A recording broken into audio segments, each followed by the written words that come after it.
Dear students, आज easy history classes lecture number 4 में हम बात करेंगे advent of European traders in India.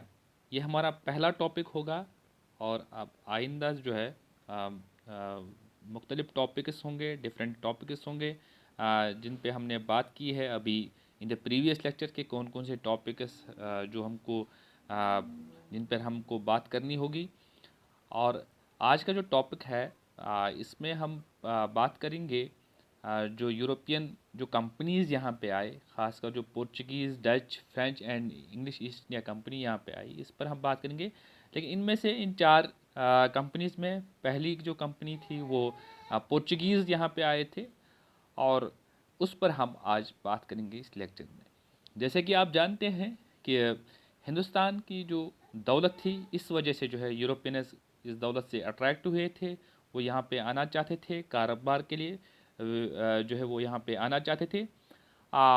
और मार्को पोलो और दूसरे जो सोर्सेज थे जिसकी बदौलत जो है उनको ये पता चला था कि भारत जो है एक वो देश है जहाँ पे दौलत है, जहाँ पे स्पाइसेस है, जहाँ पे कॉटन है, कुछ ऐसी कमोडिटीज़ यहाँ पे थी जिनकी बड़ी डिमांड थी यूरोपियन मार्केट में। आ, इसलिए जो है वो यहाँ पे आना चाहते थे कारोबार के लिए।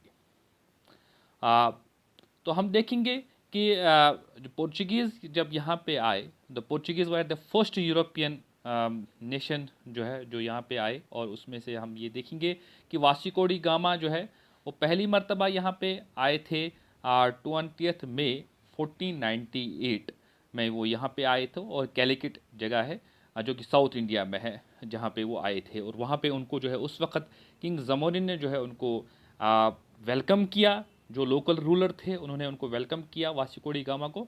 और वास्को डी गामा जो है कुछ मुद्दत के लिए जो है हिंदुस्तान में रुके थे, फिर वापस चले गए थे जो है यूरोप।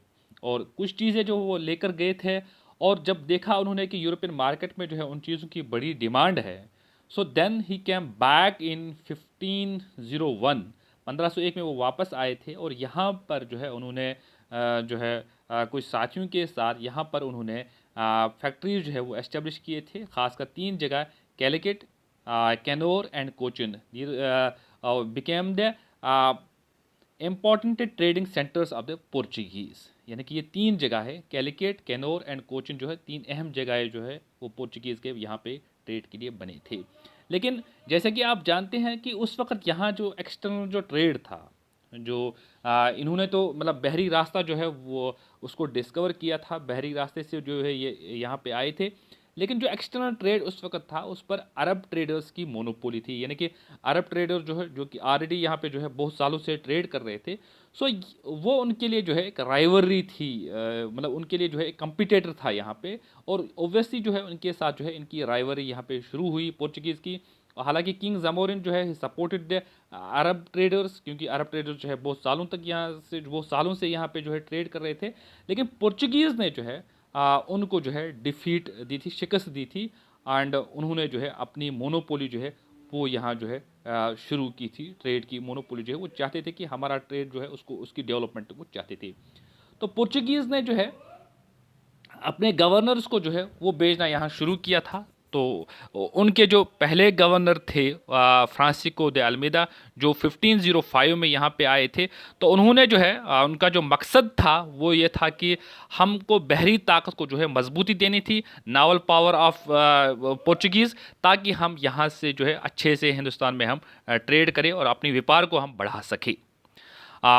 फ्रांसिस्को दे अल्मेदा जो है उनकी जो पॉलिसी है वो मशहूर पॉलिसी थी उनकी, ब्लू वाटर पॉलिसी। यानी कि उनका जो मकसद था वो ये था कि नावल पावर जो है उसको बढ़ावा देना, ताकि it will be easy to Portuguese to trade in India. उनके लिए आसानी होगी यहाँ व्यापार करना जब तक वो जो है बहरी ताकत जो है वो मजबूत करेंगे। और कोस्टल इंडिया जो है यानी कि यहाँ जो उस पर जो है वो अपनी मजबूती जो है वो करेंगे।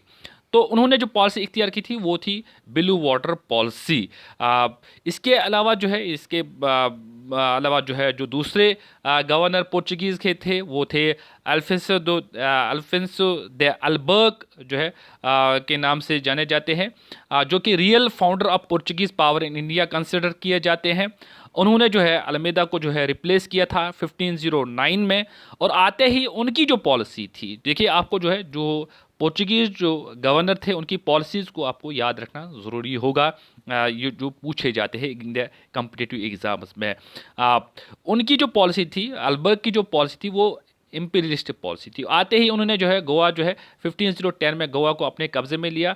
सुल्ताना बीजापुर को हराकर जो है उन्होंने गोवा को जो है अपने कब्जे में लिया। और गोवा जो है वो बाद में पोर्चुगीज़ के लिए यहाँ पे एक इम्पॉर्टेंट हेडक्वार्टर बना था। उनकी जो भी सेटलमेंट थी उसके लिए एक अहम मरकज़ बना था गोवा। अलबर्ग की जो मतलब पॉलिसीज़ थी उनको भी समझना बहुत ज़रूरी है। पहले ये पॉलिसी की उनकी इम्पीरियलिस्ट पॉलिसी थी। दूसरी चीज़, जब वो हिंदुस्तान आए तो उन्होंने अपने व्यापार को, अपने कारोबार को बढ़ावा देने के लिए जो है व्हाट ही ट्राइड कि उन्होंने, उनकी क्या पॉलिसी थी, वही ही opened the education institutions for the natives. उन्होंने ये सोचा कि हम यहाँ के नेटिव्स को तालीम देंगे, तालीमी इदारे खोलेंगे ताकि उनको तालीम देकर जो है हम उनको अपनाएंगे, वो हमको सपोर्ट करेंगे। सेकंड पॉइंट इज़ कि उन्होंने तालीम के अलावा जो है जो पोर्चुगीज़ थे उनको जो है इस चीज़ के लिए इनकरेज किया था कि आप जो है भारत में जो है आप शादियां कीजिए, शादी ब्याह यहाँ कीजिए, ताकि जो मैट्रिमोनियल रिलेशनशिप रहेंगे इंडियंस के साथ, हमको यहाँ व्यापार करने में, यानी कि कारोबार करने में हमको यहाँ पे आसानी होगी। तो ये पॉलिसी जो है अलबर्ग की ये पॉलिसी थी। इसके अलावा जो उस वक्त अरब ट्रेडर्स थे उनके साथ जो है मुसलसल जो है उन्होंने मतलब उनको क्रश करने की कोशिश की, उनको सप्रेस करने की कोशिश की और अपने ताकत को जो है उन्होंने बढ़ाया था। That is why he is known as the real founder. उनकी पॉलिसी की वजह से, एक उनकी इम्पीरियलिस्टिक पॉलिसी, दूसरे उन्होंने जो एजुकेशन इंस्टीट्यूशंस बनाए, तीसरी पॉलिसी जो उनकी मैट्रिमोनियल जो उनकी रिलेशनशिप थी जो है कि हमें यहाँ पे जो है शादी ब्याह के ज़रिए जो है हम अपने व्यापार को यहाँ पे बढ़ावा दे सकते हैं। तो पोर्चुगीज़ ने जो है गोवा के साथ साथ जो है दायमन, दायू, सेल्सेट जो है ये सारी जगह है जो है उन्होंने अपने कब्जे में जो है वो लिए थे। अपने कारोबार को जो है बढ़ावा दिया था उन्होंने। अब यहाँ पे जो सवाल आपसे ये पूछा जा सकता है कि पोर्चुगीज़ जो है उनके, चूंकि हम देखते हैं आज भी जो हिंदुस्तान में जो फ्रूट्स और वेजिटेबल्स इस्तेमाल होते हैं उसमें आप पाइन एप्पल देखेंगे, पोटैटो देखेंगे, जो है ग्राउंड नट्स देखेंगे, बहुत सारी चीज़ें जो है जो कि यहाँ पे अभी पाए जाते हैं, जो पोर्चुगीज़ की वजह से जो है यहाँ पे आए। चिली जो है जो पोर्चुगीज़ ने यहाँ पे लाए, और ये सारी चीज़ें जो है, ये सारे आइटम्स, ये सारे कमोडिटीज जो है वहाँ से जो है यहाँ पे आए थे, भारत में आए थे। इन कमोडिटीज़ का आपको नाम याद रखना होगा। तो नटशेल में हम मुख्तसरन जो है इस लेक्चर में जो है आपको ये देखना होगा कि पोर्चुगीज़ जो है, Portuguese were the first nation, पहला नेशन था जो यहाँ पे आए। और वास्को डी गामा को आपको याद रखना है। आपको पोर्चुगीज़ के जो दो अहम गवर्नर थे, फ्रांसिस्को दे अल्मेदा और अल्बर्ग, दोनों को आपको याद रखना है। ये सारी पॉइंटेज जो है ये फैक्चुअल हिस्ट्री के लिए जो है आपको इम्पॉर्टेंट है। इसके अलावा जो है आपको ये भी देखना है कि पोर्चुगीज़ जो है वो क्यों कामयाब ज़्यादा नहीं हुए थे, जिस तरीके से हम देखते हैं कि बाकी जैसे कि ईस्ट इंडिया कंपनी जो है वो एक उन्होंने बहुत सालों तक जो है यहाँ रूल किया था। द रीज़न वाज कि the decline of the Portuguese in India, कि पहला रीज़न ये था कि पोर्चुगीज़ क्या मतलब जब उन्होंने यहाँ पे सेटलमेंट शुरू की तो इसके बाद जो है दूसरे यूरोपियंस भी यहाँ पे जो है आए, तो ओब्वियसली जो है उनकी राइवली जो है यूरोपियंस के साथ यहाँ पे हुए थे। खासकर जो है ईस्ट इंडिया कंपनी का जो है बाद में मुकाबला जो है उनका नहीं कर पाए। और दूसरी चीज़ जो है वो ये थी कि चूंकि आते ही उन्होंने जो है नेटिव रूलर्स के साथ जो है जुल्म व ज़्यादती शुरू की, तो नेटिव्स का सपोर्ट जो है उनको नहीं रहा था। और तीसरा पॉइंट ये था कि उनकी जो रिजिड रिलीजियस पॉलिसी थी, जिसकी वजह से जो है आम जनता, आम हिंदुस्तान का नागरिक जो है उन्होंने उनको सपोर्ट नहीं किया था। उनकी जो forcible policy of conversion towards Christianity थी, वो जो है उसको जो है आम जनता ने सपोर्ट नहीं किया था। और इसके अलावा जो है करप्शन जो है उनके ऑफिशियल्स में जो है, जैसे कि आप देखेंगे कि उनके जो अहम गवर्नर्स जो है, उनके बाद जितने भी गवर्नर्स आए थे वो जो है करप्शन के शिकार हुए थे। और खासकर पोर्चुगीज़ की जो कंपनी, उसके जो ऑफिसर्स थे वो वहाँ पे करप्शन का शिकार हुआ था।